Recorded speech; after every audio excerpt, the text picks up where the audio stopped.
Good evening. Welcome to the show. My name is John Glasspool. I'm the host, and tonight I am speaking with Claudia Edge. Claudia, so happy to have you. Welcome to the show. Great. Thank you for having me. Well, when I was 16, I lost my dad. Adored him, and it was really hard on me. So I started reading near-death experiences. It was limited because this was 1969, early 70s when I became interested in NDEs, and so I'd read a lot of them. But the age of 31, in giving birth to my fifth and last child, I bled out. It was really, really quick. I had had a premonition to go to the hospital to be checked, even though there wasn't anything going on. And it's another one of the points I love to leave an audience with is follow those premonitions, those instincts. When your gut tells you something, follow it. It's a way of the other side communicating with us. And by the time I got to the hospital, I said, I know I'm not in contractions, but I was within a couple of days of my due date. So they decided to check me out. And while they were doing so, basically I was putting the gown on. I just started to bleed profusely. Buckets full. And they took one look at me, pushed me on a gurney, and it was a race to save my life, to save my baby's life. So they did a C-section on me without any kind of anesthesia, an aspirin, a warm blanket, an operating room. It was when the doctor came in, said it was basically this woman has 2 minutes of life left based on the blood in the room. So I should have given an audience alert because it was quite gory. And as I was leaving my body, I should interject here, though they could not find a heartbeat on my baby at the time, and I was just saying, save my baby, it's a mother's words, they ended up bringing her back. So sometimes I forget to add that to the story. And so for those concerned, although she was lifeless when she was delivered, they were able to revive her. But as I was basically, my innards were being taken out, my intestines, everything, they moved things to get to the baby. It was just too much, and I left my body.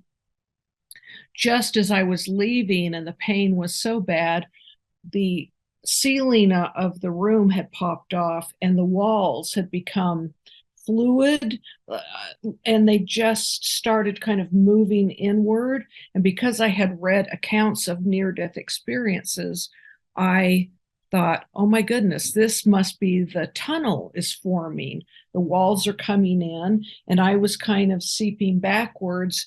I was going blind, with the lack of blood and whatnot, but I could see that tunnel forming. So, and I relaxed into it, because I thought, well, I'm going to see my dad in a matter of moments. I'll be seeing my dad.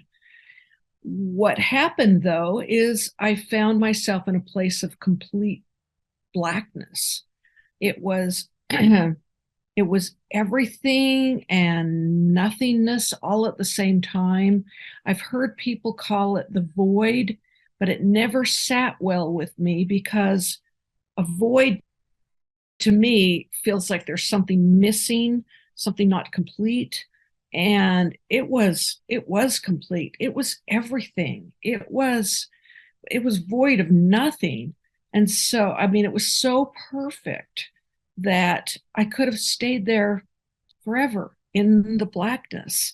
And it was intelligent and it knew me. It knew me completely, and it held and cradled me in a place of just absolute perfection, that when I could hear the hospital, the nurses calling me back, it was quite irritating and I didn't want to go.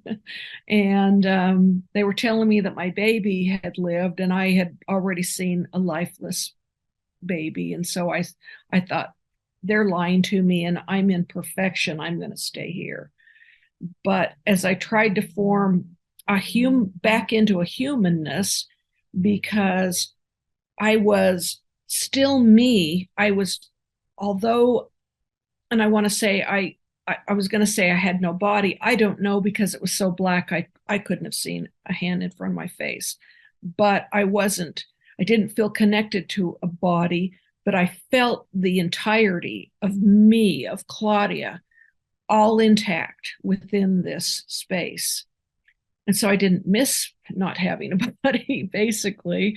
And but I was trying to, in a human way, because I had not heard anything or spoken or heard even telepathy. It was all just feeling that when I heard these earth words coming in, and I go to my right ear because that's where I felt, and where I seemed to receive a lot of the heaven-like, beautiful heaven stuff on my left side. And this is just me personally, because I know we're all so different, but I felt like earth was coming in over here and I was moving. It's like, no, don't bother me here.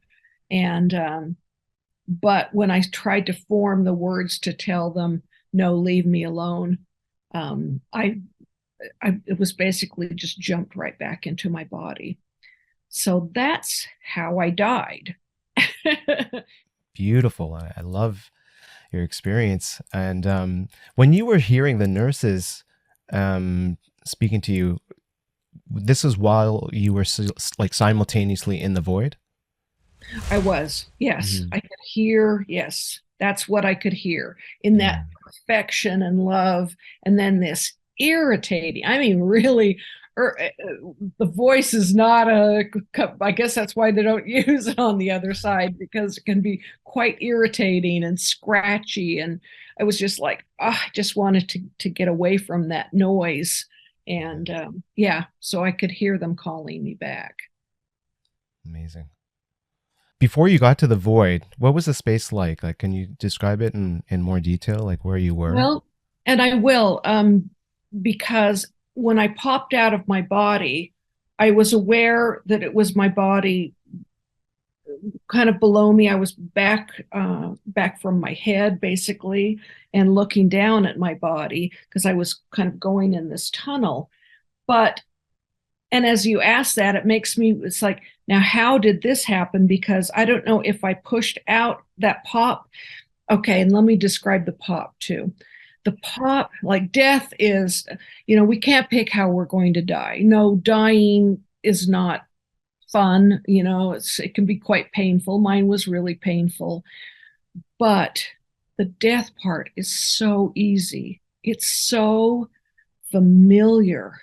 It was a soft pop, like just a difference in the air, just a puff of air. And I was, that was it. It was done. It wasn't scary. It wasn't unusual. I wasn't afraid of it. And it seemed like I had done it many times before, because I didn't even question. And I started to float around. I could go through walls, and that didn't seem weird. It seemed perfectly natural. And I noticed several things within the hospital. Those clocks that stick out from the wall. This is a number of years ago, because I'm 70. Well, next month I'm 70, and I was 31 at the time. So it's been a few years in between. But they used to have those like old school clocks sticking out. And I remember looking at this clock, and at the very top, when you're cleaning your cabinets above, like the microwave or whatever, and there's that kind of sticky dust that is just so hard to get off. It was like the clock was clean, but I could see years and years of this sticky dust accumulation on top that no one else would have seen. But I was looking at it going, wow, that's kind of bad up here. And I had, because I was bleeding out, just a little step backwards, I thought, if I'm calm, through all this pain, if I just remain calm and keep my heart from just pump, pump, and bleed. I thought, well, with each pump, I'm going to bleed more. So if I just lay here really, really calm and I try to calm my heart, and I heard some music in the background, as I said earlier, I was going blind, but my hearing was it was amazing. I could hear things all through the hospital, different floors and, different conversations, whatever I kind of put my mind to, listening more to the other. And I heard this music and my attention turned to the music, and it was the theme for MASH was the music. And That's a I great theme song. is that great or what? Oh yeah.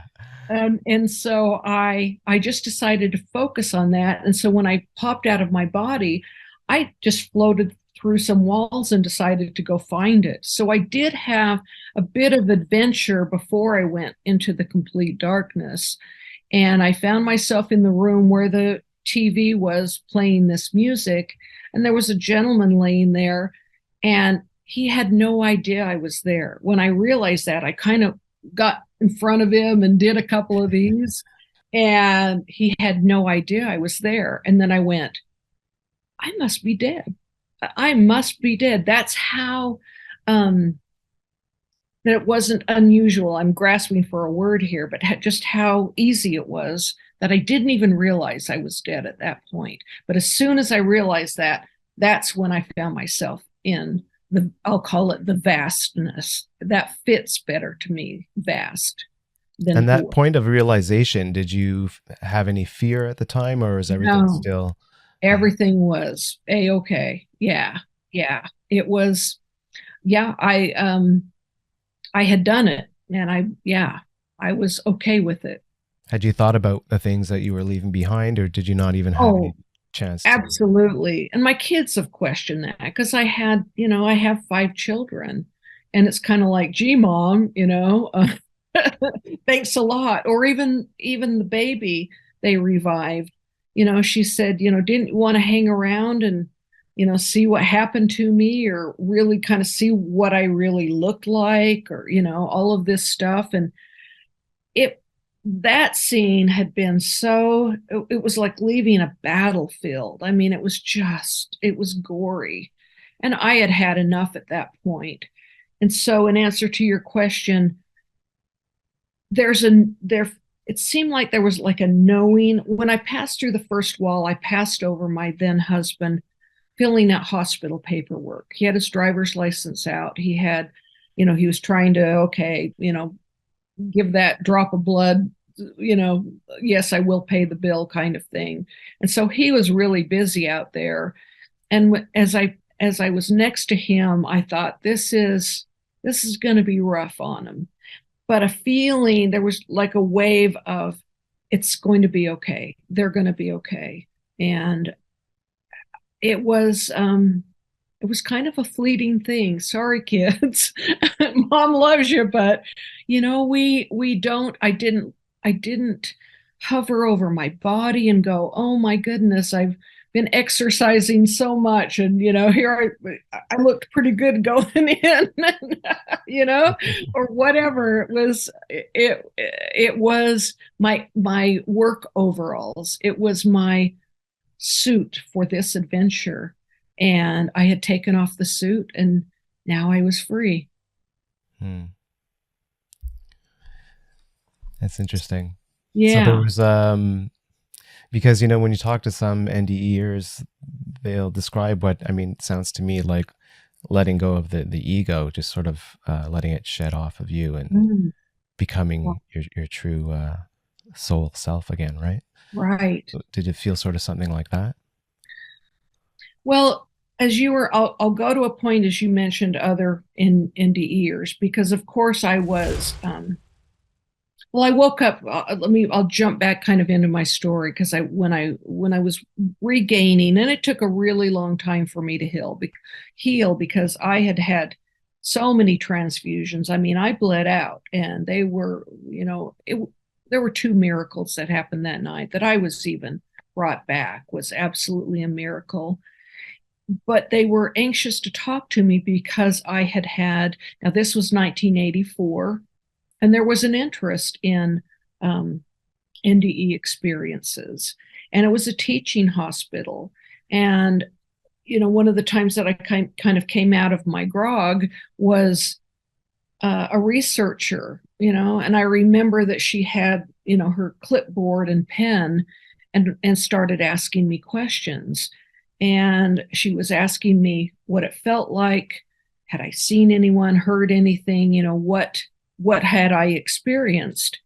And, I hadn't really, as you know, I'm sure after talking to many NDEers, it sometimes takes years for us to kind of like, what happened to me, or things that start coming back, little memories or whatnot of the experience. And so my immediate answer, I knew I had been in the darkness, and so I said, well, I was in darkness and I saw this flash of darkness because I had never read a dark NDE. And it was one of those, I'm in a very church oriented state, religious state. And as I saw that flash of kind of negativity because I hadn't answered the question quite what they were expecting, or hoping that I had this really great story of being on the other side, it was kind of like this flash of, oh, we're not going to get much out of her or something, I don't know. It put me in a thought of wanting to protect it because I was afraid that people would equate darkness and light and good and bad and start putting me in a category that my experience didn't belong in. Duality, right? You were completely separated Yeah, from that. exactly. And so it was so sacred that I pushed it down. I just kept it personal. My mother had asked me, did you see dad? And it really hurt me to be able to, hurt me personally, and then hurt to tell her that no, I had not, though I so believed that I would and expected to. So I was really confused because I was totally open to the experience.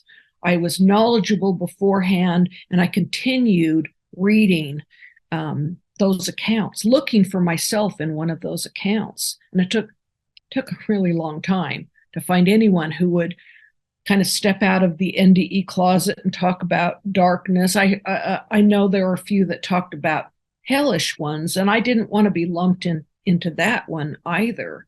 This one was really different for me, and I've since heard many accounts that are similar.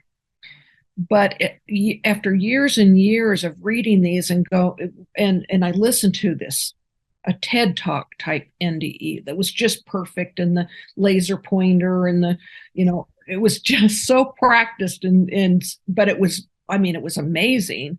But I went, where's my story?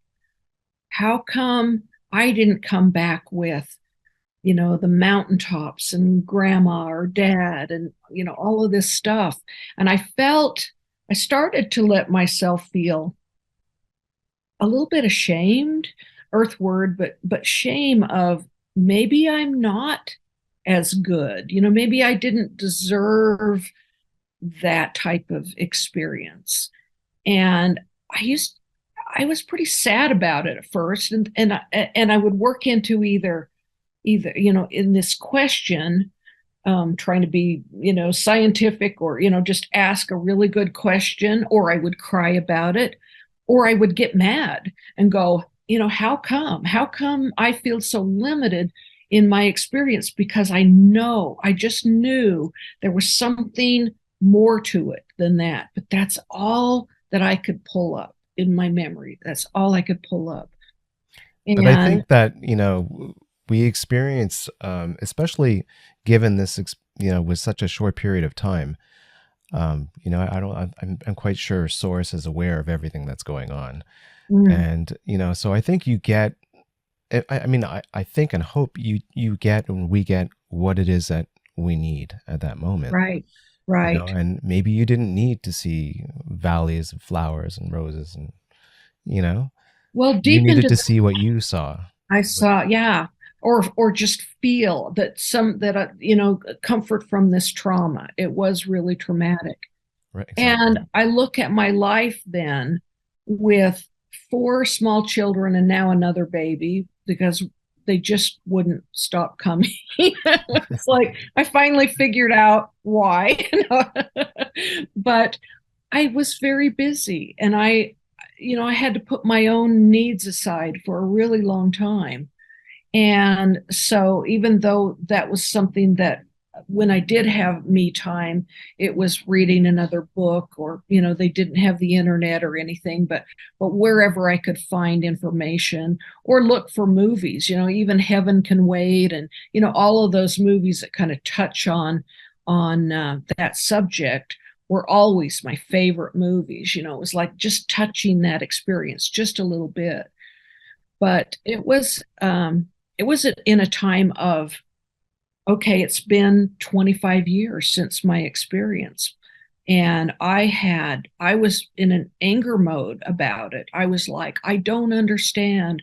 Where is the rest of my experience? Why can't I remember? And I heard a voice that said, what did it prompt? This voice, it was in my head, but it was audible. Um, Hard to explain, but what did it prompt? And I thought about it. I mean, I went, well, I've certainly done a lot of research. I've been open. I've I have read accounts of um, out of body experiences, and just plethora of different experiences, and I've been open to all of them, of looking for myself in every single one of them.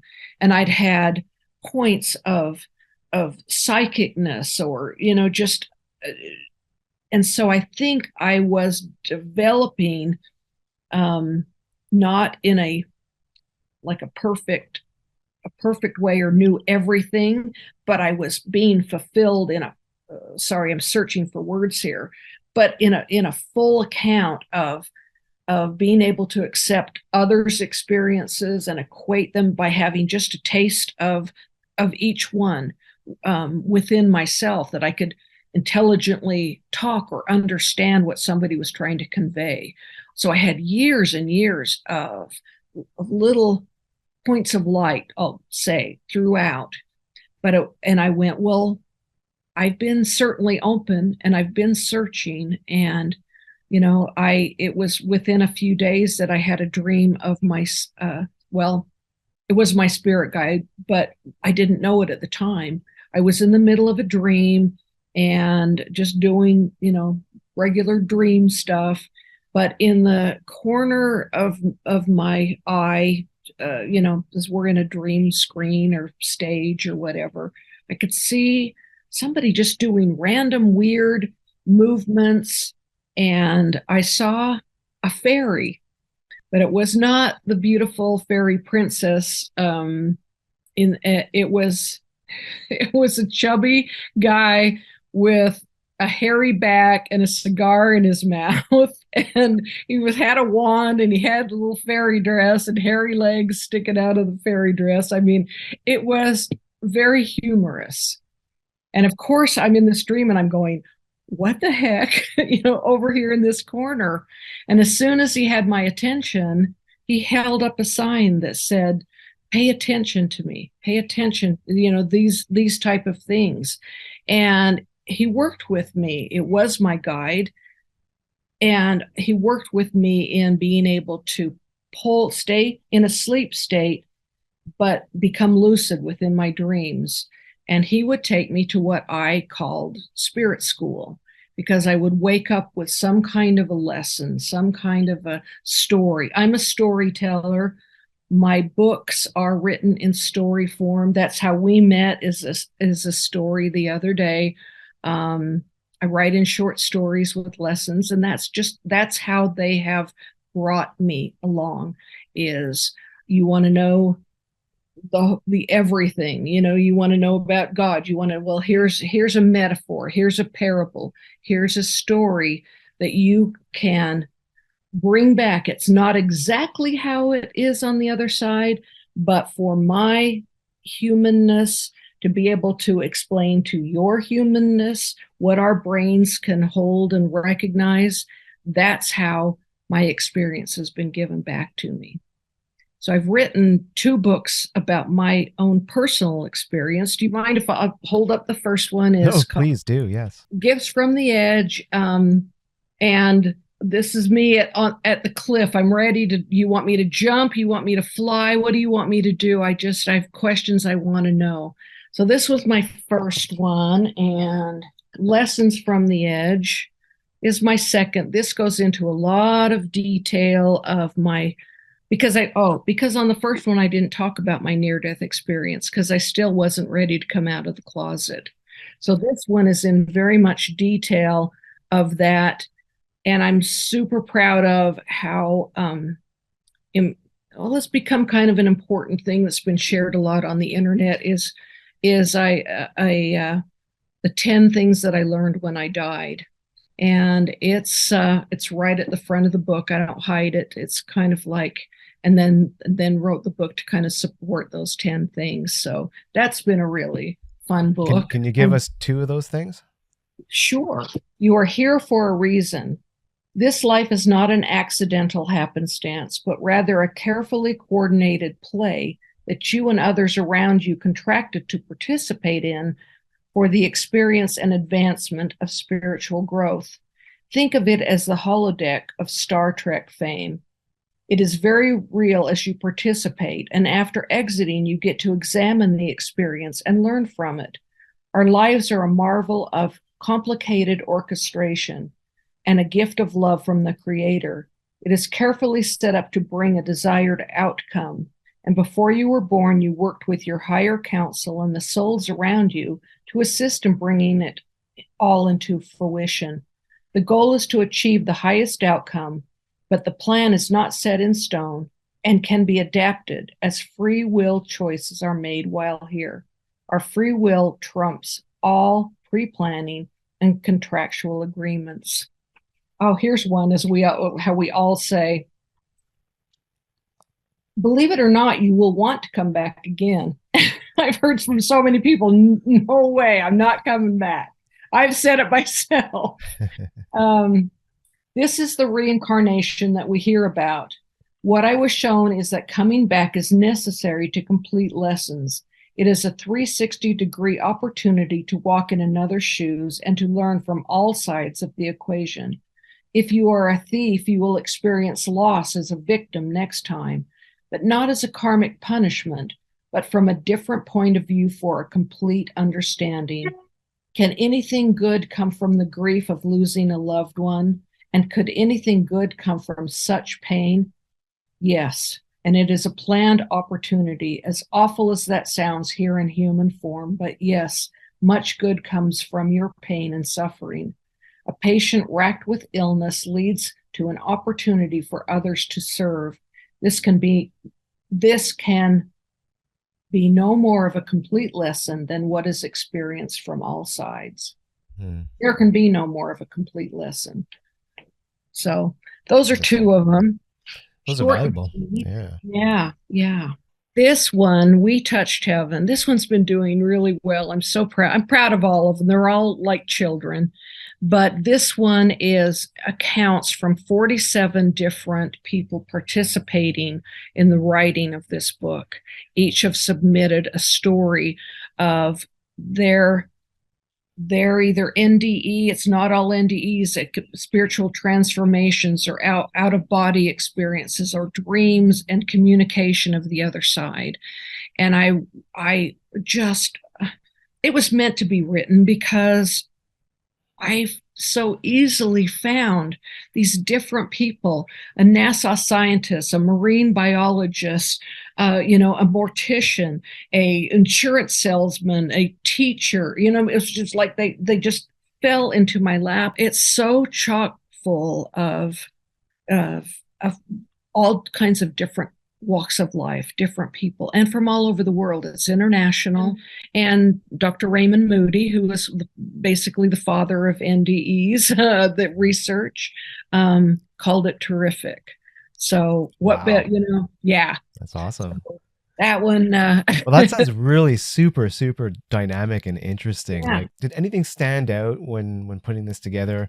In contrast between like NDEs in North America or America and in other countries like Southeast Asia or anything like that. Did anything stand out for you? Like, I would want to say yes, but the experience is it's basically that warm and loving and teaching and come back and want to shout from the rooftops in whatever language you're using.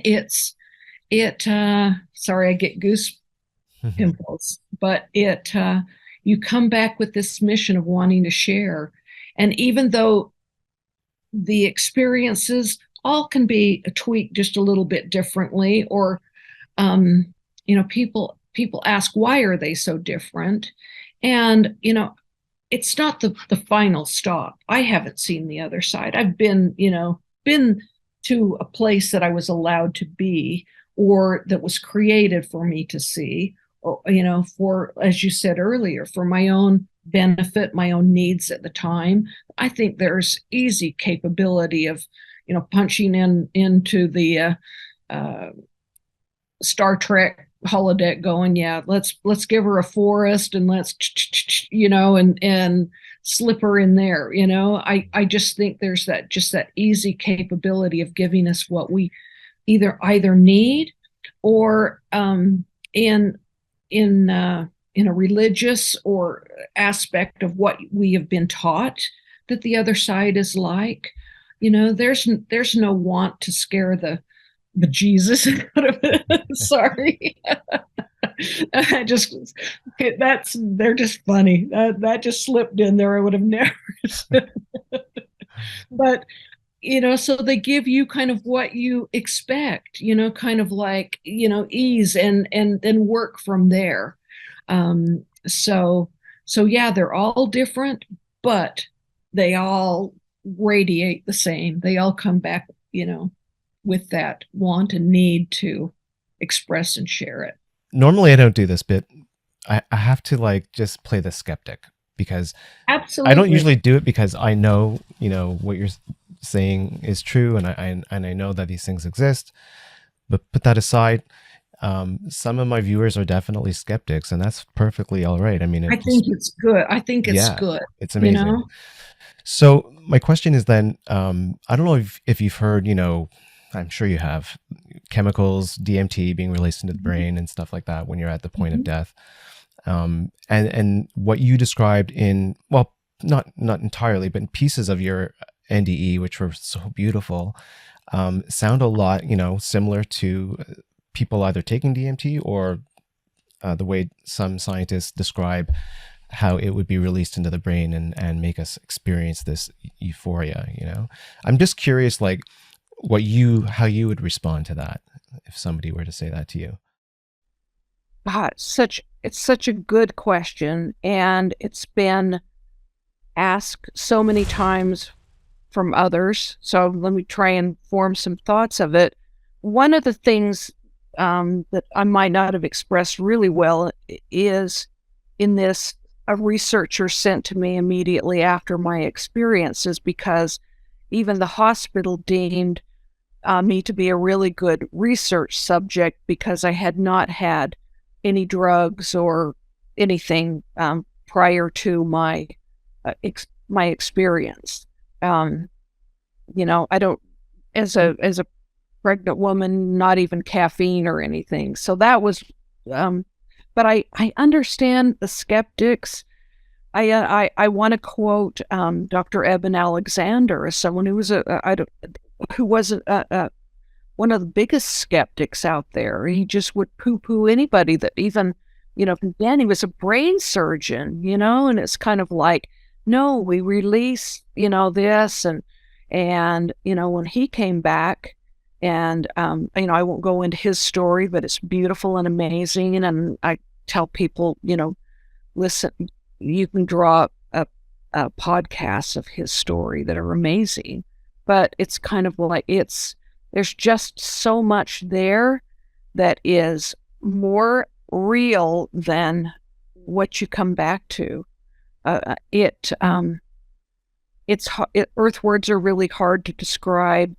That want of being scientific as opposed to feel.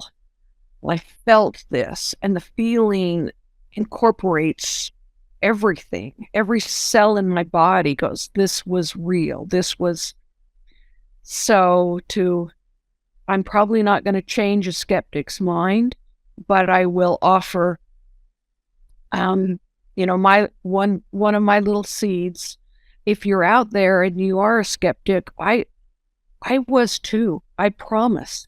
And I had grown up in a religious, as I mentioned before, and as some of these memories and things were coming in, there's as you mentioned, we have a balance in this world, duality and whatnot, and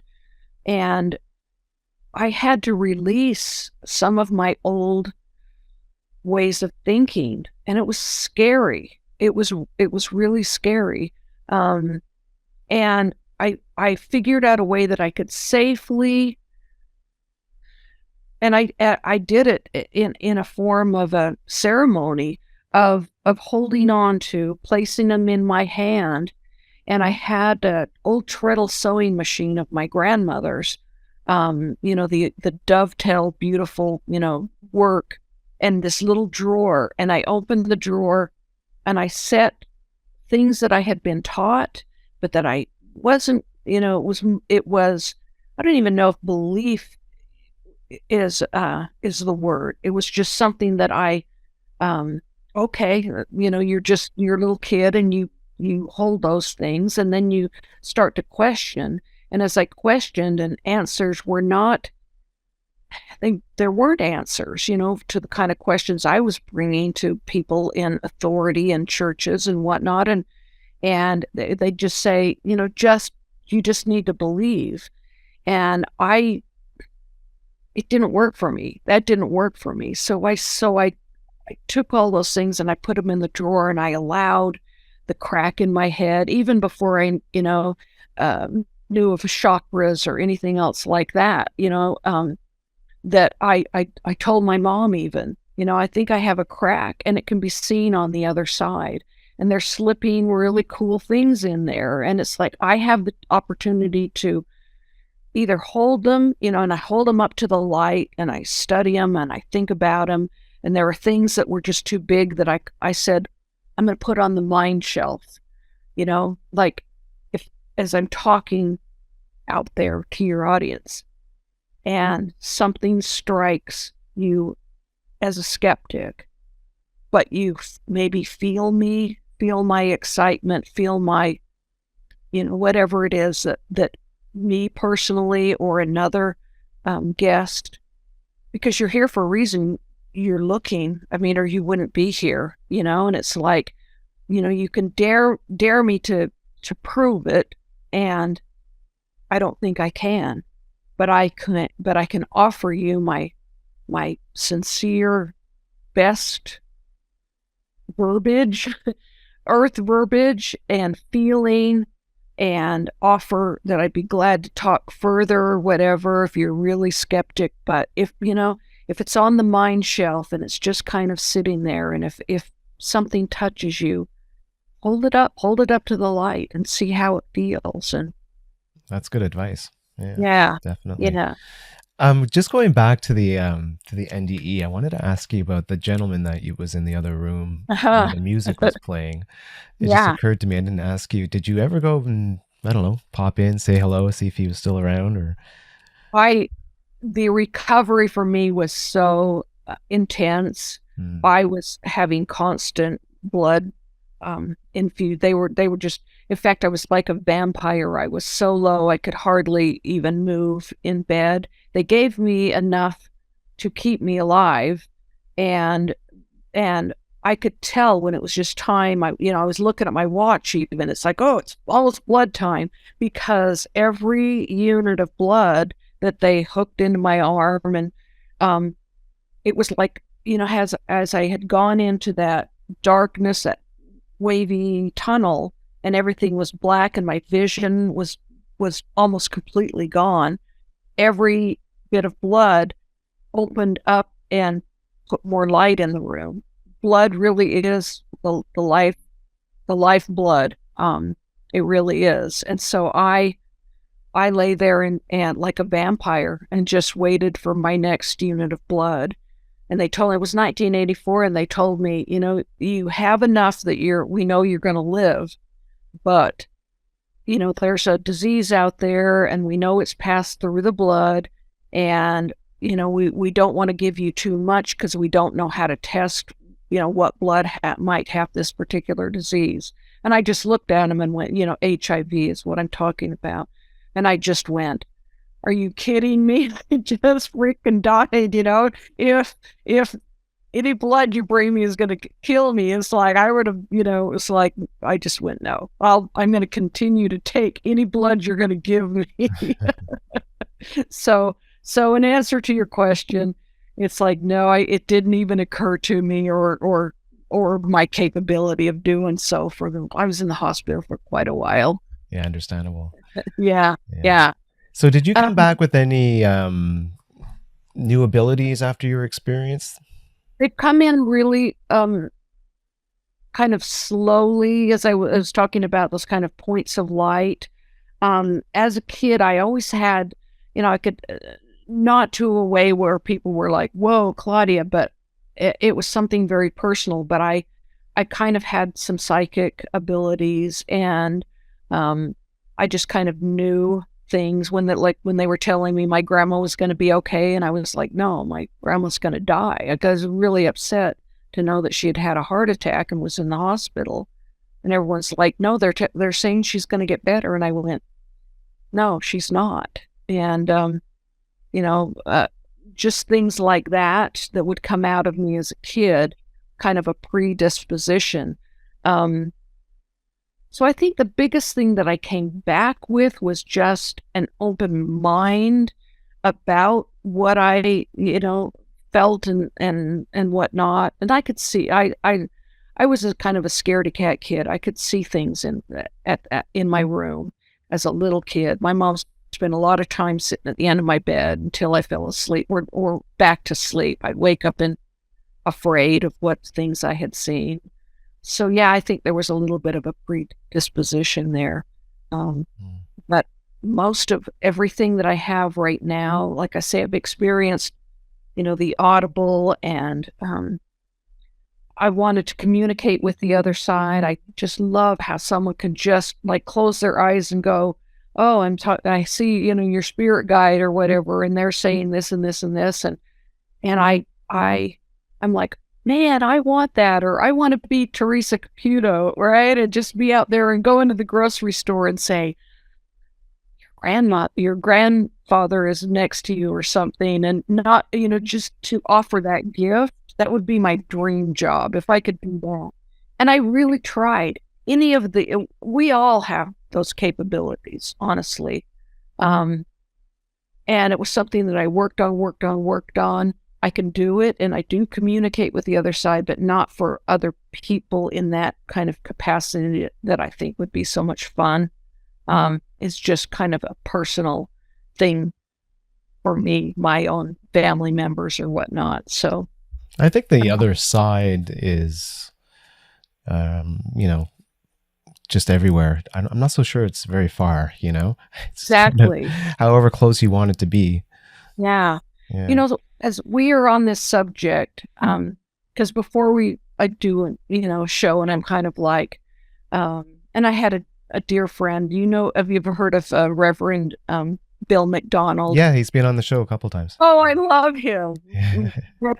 Vietnam vet, highly decorated, just such an awesome soul. He's a great, great, great soul. Yeah. When he did the foreword in We Touched Heaven, and he told me, if you're asked, if you're asked to do a show or whatever, a review or whatever, say yes. He said, say yes, which I already would anyway. But he said, never know that one person that's listening, or,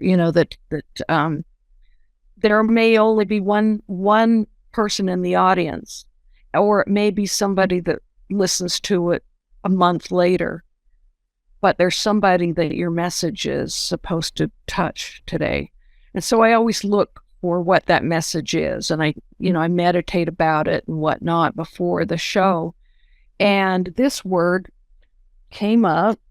This one. There we go. Yeah, trust. There we go. That's Trust. it. Yeah. I keep it because it came to me because of when it came to me years ago. It's been on my desk for a long time. Just this magic marker to trust, because as we were speaking earlier, this wasn't. I didn't come back and immediately have all this knowledge or whatnot. I've really had to work at it. Just as they ask, what did it prompt? It's taken a lot of work and a lot of openness and a lot of questions and conversations like, we're having right now. As you share things, it opens me up to more, and vice versa. And I've listened to a lot of podcasts. I like it much better than television, just that can calm me down before sleep or whatnot. But as I was kind of letting things go, I really wanted, my dad had been gone for 40 years. I hadn't even had a single dream of him. And I couldn't believe that this dad that I cherished so much, right, that he hadn't come back. I believed even before my near-death experience that he should be able to come back and talk to me, right? That he should come through in a dream or something. But I did put a caveat in it because I was a kind of a scaredy cat kid. I told him he could never come and stand at the end of my bed because it would scare the crap out of me, even as my dad. So then I said, now I shooed him away, so to speak, but it just wasn't there. And so I had just gotten used to that and just figured I would see him someday on the other side. But my sister, my younger sister, passed away, and it's been a number of years ago now, but she was only 56 at the time, and she had a brain aneurysm, and she was here one moment and she was gone. And, I even asked my family, can you imagine her frustration of not even really getting to say goodbye or anything? And so I really missed her. We used to have some great phone conversations, and I could kind of spill my heart out to her. And now I hadn't been able to do it for 6-7 months, and I missed her. And there was a metaphysical fair coming. I lived in Colorado Springs at the time. And I had been to a couple of them because they were great places to buy really fun jewelry and, and scarves and stuff like that. But I had never sat down for a reading or whatnot. I didn't know how I felt about it. I didn't know, again, this was very early on, but I felt kind of a kinship to one woman who was busy. As I walked down the tables, I decided to sit down, and she motioned she'd be with me in a minute. And I thought about who might come through, what my expectations would be. And I kind of jumped part of the story. I wanted to tell you that I thought about it before I went to this fair, because I read that readings were going to be like $20 for 20 minutes. And I thought, should I do this? Is this a sign? And when I got dressed, I pulled on some jeans, and in the pocket of my jeans was a $20 bill.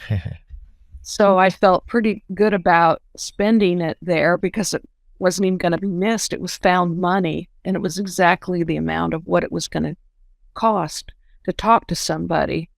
And so as I was driving in, I went, "Oh, Kaylin, I really want to hear from you today."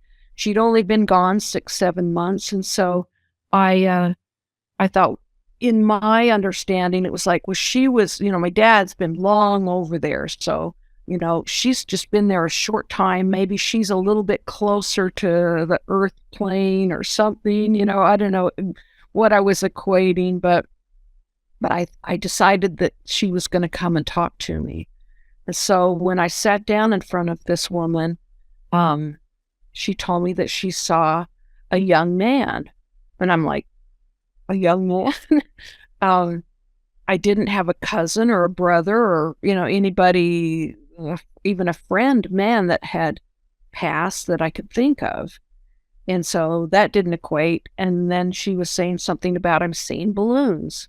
I'm seeing turquoise. I'm seeing, this red stripe. And, she was just naming all these things. I'm really into the color turquoise. And I was like, I don't even like the color turquoise. I was shutting down right in front of her, right?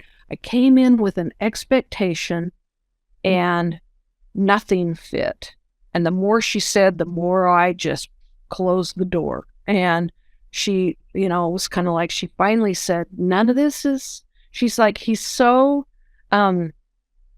mischievous. She says he keeps jumping out from your left side and just kind of just being silly. And I was like, I don't know, can you tell him to go away? Because I really want to hear from my sister, who didn't come in either. And she was like, I don't know. She says, there's a lot of people in here. It's noisy, maybe I'm just not getting it. And I left, put the $20 down, and I kind of went, well, that was a jip. And, it was like, I didn't get what I came for, right? And so, the next day I thought I'm going to give this another chance, and I'm kind of going to try and see if anything fits. And I just couldn't make it fit. But I had just made cookies, and I had been thinking earlier of a time when I had been making cookies and because my dad was a trickster. That part should have really woke me up. But when you have turned off, nothing fits, right? And when I was a kid, he used to like hide my hairbrush or move a book or do, whatever. Just if I had a drawer open, he'd close the drawer or something and then wait for me to go, what the heck, And that was just the way he was always kind of playing a little trick. And this one day in my kitchen, it was storming, blizzard storming, and I just decided to make some cookies and got out all the ingredients, and I have it all. And then when I started to cook, one of the eggs was missing. I had taken out 4 eggs, and now there were only 3. And it was like, oh my goodness, where is that egg kind of thing? And I actually put my coat on and walked over to the neighbors and knocked on the door in this blizzard, right? To see if she might have an extra egg, because there's no way I was going to be driving in this stuff. And they didn't answer. And I went back, and the 4th egg was sitting there. And I went, oh my goodness, Dad, are you there? Kind of thing. And again, the goosies. And, I was like, I was so sure that he had been there, because moments later, as I picked up the 4th egg, I dropped it and it broke all over my shoe and the floor, and it was just mess, and it was like, oh my goodness, are you just playing tricks on me here? Most definitely. So, I mean, if that's what you felt. Exactly. Sure. I called my mom and my sister, and I said, I think Dad was here with me today, right? And they were like, okay, Claudia, they just kind of placated me. But as you say, when you feel that, again, that word trust, right? Mm-hmm. Because here I am years later, I've had this experience, or not, in my own mind, not experience.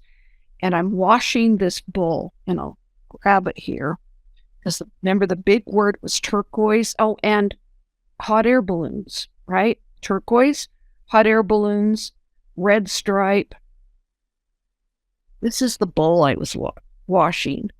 Can you see some of those? Oh, yeah. Yeah, I see that. Contraptions. And turquoise, right? And I just, as I focused on it, it was this cloud lifted, and I just started to bawl as I'm holding this bowl. Just, oh my goodness. My dad really was in my kitchen that day. I should have trusted that. I felt it and I should have trusted it. And I ran into my room with my bowl, my clothes soaking wet from this just right out of the sink.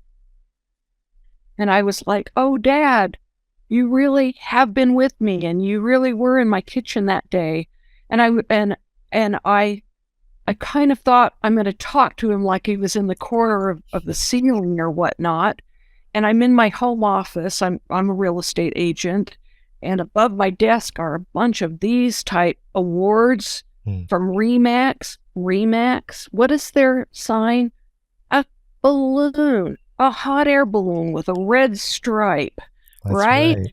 And I'm looking at that and going, oh my goodness, he's been trying to tell me that he's been here all along, that he's seen my achievements, that he is, he's been patting me on the back this whole time and been with me.